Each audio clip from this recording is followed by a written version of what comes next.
top stories, Frontline workers eligible for honorarium announced, ZIZ's Boys Mentorship Program launched, and principals participate in CAL sensitization session. The details on these stories and more after the break. 101 reasons to shop at Quartz. Unbeatable prices and the best value. Quality brands that you trust. At Quartz you can shop with no cash. Credit is amazing. Pay in 90 days. Quartz makes it easy. 101 reasons to shop at Quartz. We have so much in store, and online we've got 101 reasons to shop at Quartz. Mosoka, mosoka, mosoka, mosoka, mosoka, mosoka, mosoka, mosoka, mosoka, mosoka.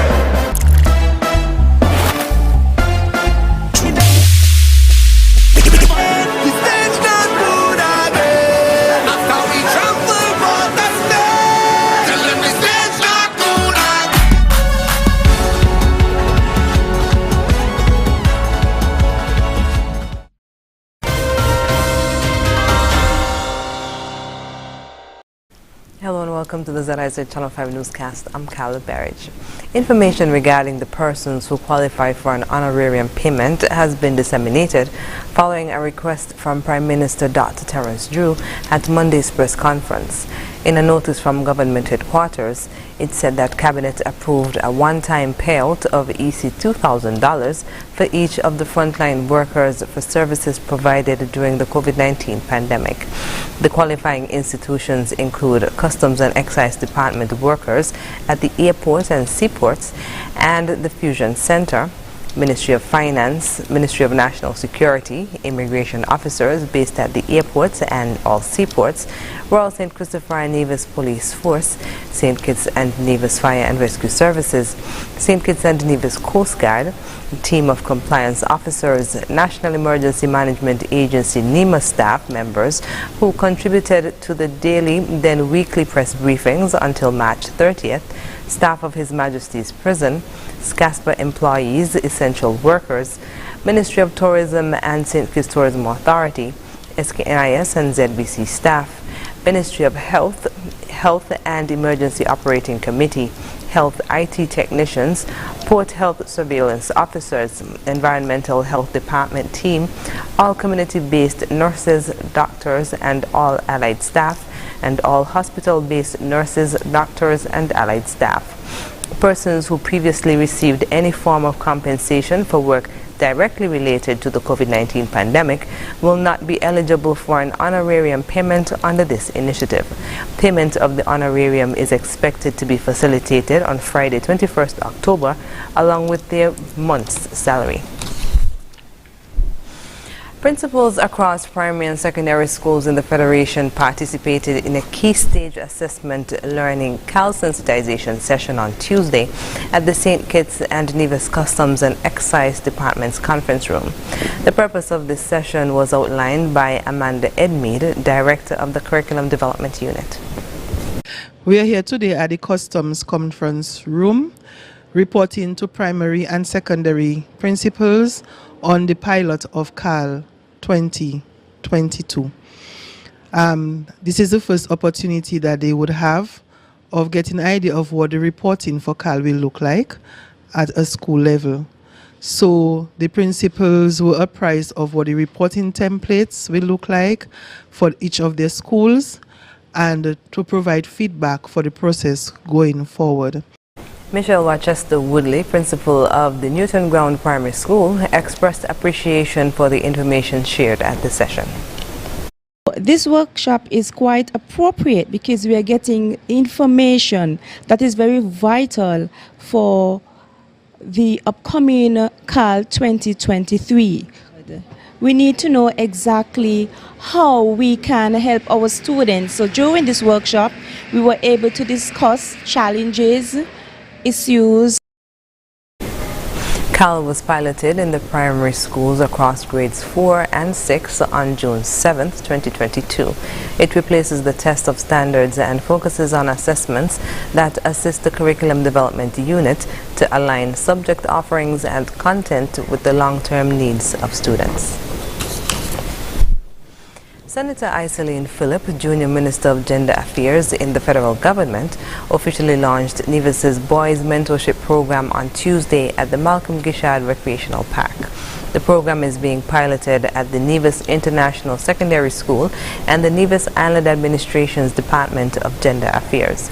Its 5 pillars are mentor-mentee relationships, skills training, job attachment, community service, and scholarship opportunities. Junior Minister Phillips said mentorship brings the value of young people being able to connect and see something that represents character traits that may not be in their households or communities. She said, quote, "We need to break these gender stereotypes, these notions of toxic masculinity, and we don't talk about them enough, but they are really what contributes to all of these issues and challenges that we have in society when it comes to the violence that we see against women and even against men," end quote. Senator Phillips said that she was pleased with the partnership established between both islands' departments of gender affairs.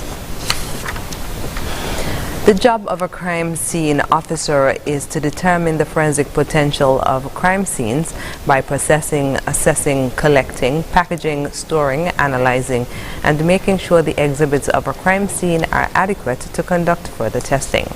This is according to Director of the Forensics Department, Latoya Lake Marshall, who was discussing the process of becoming a crime scene officer during her appearance on ZIZ Radio's program Policing With You on Thursday.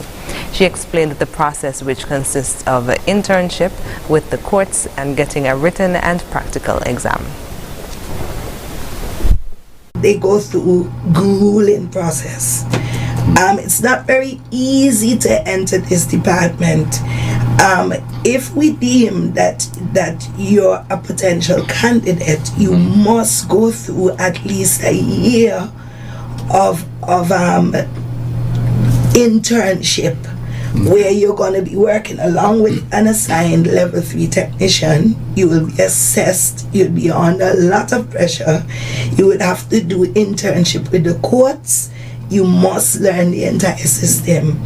When we see over that year that you're deemed you're a potential candidate to become a level, then now you have to sit at an entrance and placement exam.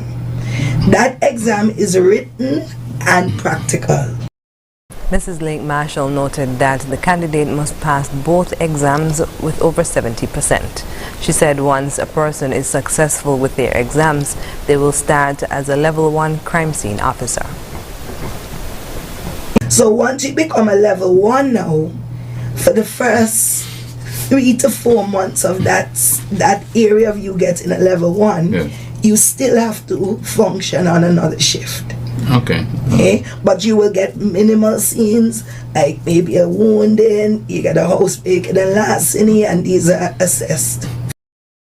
Lake Marshall also stressed the importance of having adequate training within the field. Well, we've been doing a lot of training. I'm a stickler for training, and over the years where I've made acquaintances through my job with a lot of high-tech experts, and we've worked so closely together that they've granted me many favors. And I would say they adore St. Kitts, they love my team. My team is very approachable with them, and the passion that we have. As you know, our theme is detection with a passion for a reason. So we have had a serial restoration training from the last time I've been here. So whenever we collect firearms that serial numbers is obliterated, don't think that you're getting away with it. We have persons who are trained to recover those serial numbers. Policing With You airs every Thursday at 9:15 a.m. on ZIZ Radio during the morning show with GQ. After the break, new teachers to participate in-service training for the 2022-2023 academic year.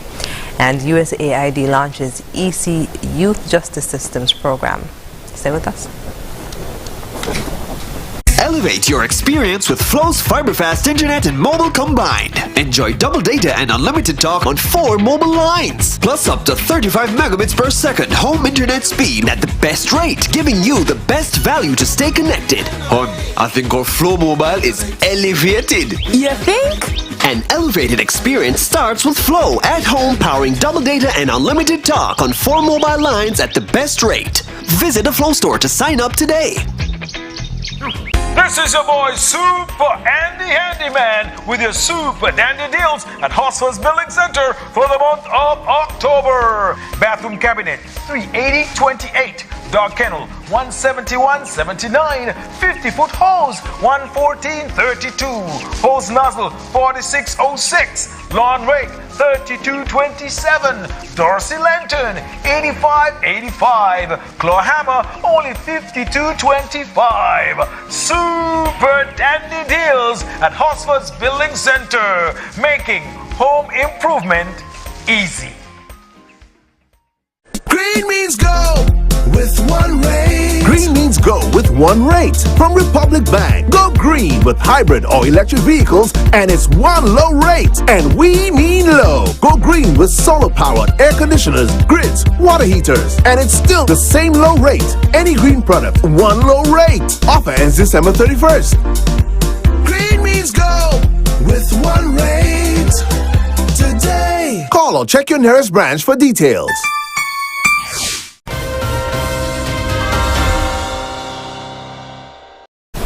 Welcome back. The Ministry of Education marked the start of its annual in-service training program with an opening ceremony on Tuesday at the Immaculate Conception Catholic School Auditorium.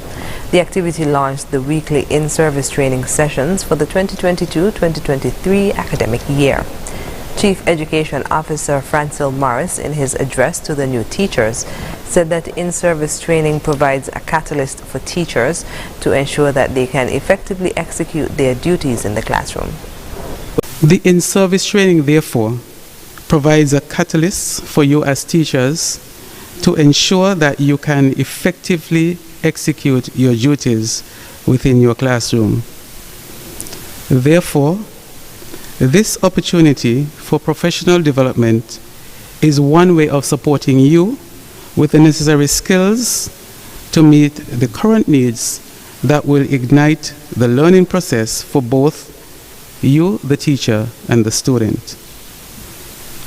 In addition, the sessions during the training will also provide you with the latest information, methods, and techniques of education, thus providing the way for your professional growth.